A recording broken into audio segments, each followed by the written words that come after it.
रानी लक्ष्मीबाई को झांसी की शेरनी भी कहते हैं। भारत की आज़ादी की लड़ाई के इतिहास में यदि किसी महिला का नाम सबसे पहले लिया जाता है तो वह है रानी लक्ष्मीबाई। उन्होंने 1857 के जो आज़ादी की लड़ाई शुरू हुई थी, सबसे पहली लड़ाई शुरू हुई थी जिसे हम प्रथम स्वतंत्रता संग्राम भी कहते हैं, उसमें उन्होंने अद्वितीय साहस और बलिदान से न केवल अंग्रेज़ों को चुनौती दी बल्कि देश के हर नागरिक में आज़ादी की ज्वाला प्रज्वलित कर दी थी। उनका नाम आज भी शौर्य, देशभक्ति और त्याग के प्रतीक के रूप में याद किया जाता है। रानी लक्ष्मीबाई का जन्म 19 नवंबर 1828 को वाराणसी में एक मराठी ब्राह्मण परिवार में हुआ था। उनका असली नाम मणिकर्णिका अर्थात मन्नू था। उनके पिता का नाम मोरोपंत तांबे और माता का नाम भागीरथी बाई था। बचपन में ही माता की मृत्यु हो गई थी, इसलिए मनु का पालन पोषण उनके पिता ने किया था। मनु बचपन से ही बहुत साहसी और बहुत ही निडर थी। जब दूसरी लड़कियां गुड़ियों से खेलती थी तब मनु घुड़सवारी, तीरंदाजी और तलवारबाजी में निपुण हो रही थी, उनको चलाना सीख रही थी। वे न केवल घोड़े पर सवार होती थी बल्कि 2 तलवारें एक साथ चलाने की कला में भी वो माहिर थी। उनके पास 3 घोड़े थे, सारंगी, बादल और पवन। मनु का विवाह झांसी के राजा गंगाधर राव से हुआ था और उनका नाम फिर लक्ष्मीबाई पड़ा। विवाह के कुछ समय बाद उनके घर में एक पुत्र का जन्म हुआ, लेकिन कुछ महीनों बाद ही उसकी मृत्यु भी हो गई, जिससे उन्हें बहुत दुख हुआ। बाद में उन्होंने दामोदर राव नामक एक बालक को गोद भी लिया था। लेकिन 1853 में राजा गंगाधर राव की भी मृत्यु हो गई। उस समय लक्ष्मीबाई की उम्र मात्र 25 वर्ष थी।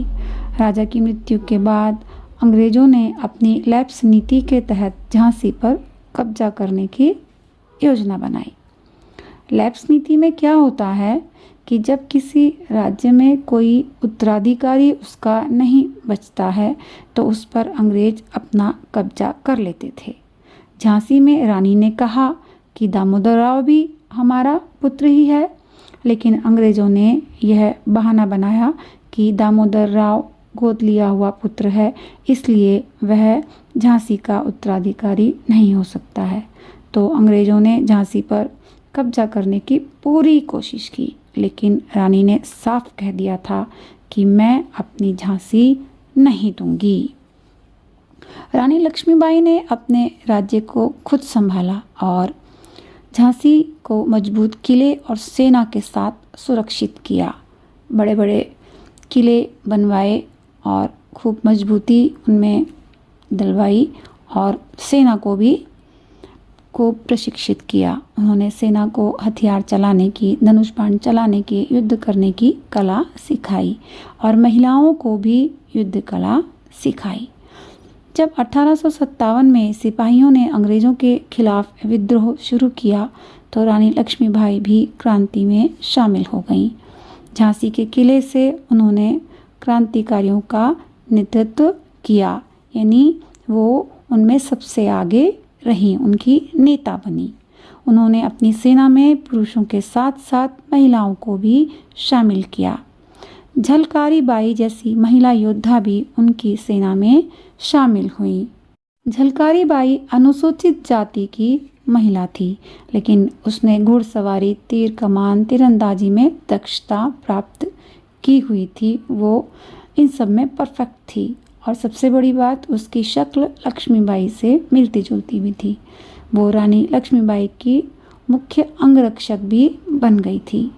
एक बार तो दुश्मनों को भ्रमित करने के लिए, धोखा देने के लिए लक्ष्मीबाई की जगह झलकारी बाई को भेजा गया था, जिससे अंग्रेजी सेना का ध्यान बट जाए और रानी लक्ष्मीबाई बचकर वहां से निकल जाएं। रानी ने अंग्रेजों को कड़ी चुनौती दी और झांसी की रक्षा में जी जान लगा दी। अंग्रेजों ने झांसी पर हमला किया, लेकिन रानी ने अपने किले से उनका डटकर सामना किया। जब अंग्रेजों की सेना झांसी के किले में घुस आई, तब रानी अपने बेटे दामोदर राव को पीठ पर बांधकर घोड़े पर छलांग लगाकर किले से बाहर निकल गईं। वे अपनी सेना के साथ कालपी पहुंची और वहां तात्या टोपे से मिली। दोनों ने मिलकर अंग्रेजों से युद्ध किया। इसके बाद उन्होंने ग्वालियर की ओर कूच किया, ग्वालियर की ओर बढ़े और वहां के किले पर कब्जा कर लिया। अब ग्वालियर क्रांतिकारियों का मुख्य केंद्र बन गया था। जून 1858 में अंग्रेजों ने ग्वालियर पर फिर से हमला कर दिया। रानी लक्ष्मीबाई ने अपनी सेना के साथ बहुत बहादुरी के साथ अंग्रेजों की सेना का मुकाबला किया। वे घोड़े पर सवार होकर, सिर पे पगड़ी और हाथ में तलवार लेकर दुश्मनों पर टूट पड़ीं। उन्होंने आखिरी सांस तक अंग्रेजों से डटकर मुकाबला किया। 18 जून 1858 को ग्वालियर के पास कोटा की सराय में अंग्रेजों से युद्ध करते हुए रानी लक्ष्मीबाई गंभीर रूप से घायल हो गईं, लेकिन उन्होंने हार मानने की बजाय बहादुरी से अंतिम सांस ली और वीरगति को प्राप्त हुईं। रानी लक्ष्मीबाई की वीरता को देखकर अंग्रेज भी दंग रह गए थे। अंग्रेज जनरल ह्यूज रोज ने कहा था कि वह पुरुषों में भी सबसे बहादुर थीं। उनकी मौत के बाद भी झांसी की शेरनी का नाम भारतवासियों के दिलों में अमर हो गया। उनके बलिदान ने आज़ादी की लड़ाई को नई ऊर्जा दी।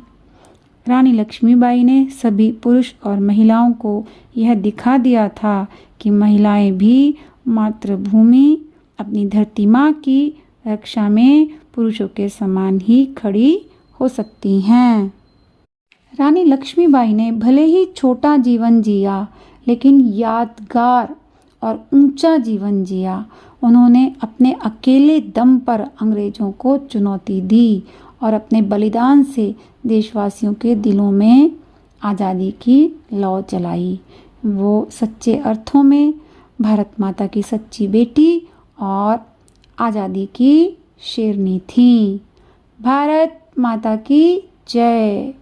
जय हिंद।